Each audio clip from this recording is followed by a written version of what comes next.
Chennai doctor Radhakrishnan நகர் சட்டமன்ற தொகுதி இடைத்தேர்தலுக்கான வேட்புமனு தாக்கல் இன்று தொடங்கியது. ஆர்கே நகர் எனப்படும் சென்னை டாக்டர் ராதாகிருஷ்ணன் நகர் சட்டமன்ற பேரவைத் தொகுதியின் அஇஅதிமுக உறுப்பினர் கடந்த 17ஆம் தேதி சட்டப்பேரவை உறுப்பினர் பதவியிலிருந்து விலகினார். இதனையடுத்து டாக்டர் ராதாகிருஷ்ணன் நகர் தொகுதிக்கான இடைத்தேர்தல் ஜூன் 27ஆம் தேதி நடைபெறும் என தேர்தல் ஆணையம் அறிவித்திருந்தது. இத்தேர்தலுடன் மேகாலயா, கேரளா, மத்திய பிரதேசம் ஆகிய மாநிலங்களில் தலா ஒரு சட்டமன்ற தொகுதிக்கும், திரிபுரா மாநிலத்தில் 2 சட்டமன்ற தொகுதிகளுக்கும் ஆக மொத்தம் 6 தொகுதிகளுக்கான இடைத்தேர்தல் நடைபெறும் என தேர்தல் ஆணையம் ஏற்கனவே தெரிவித்திருந்தது.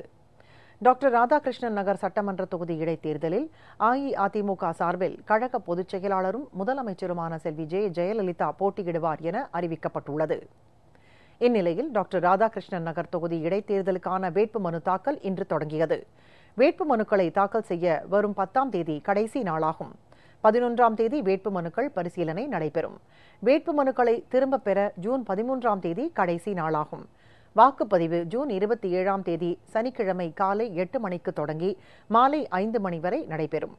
தேர்தலில் பதிவான வாக்குகள் வரும் 30ஆம் தேதி எண்ணப்பட்டு முடிவுகள் அறிவிக்கப்படும் என தேர்தல் ஆணையம் அறிவித்துள்ளது.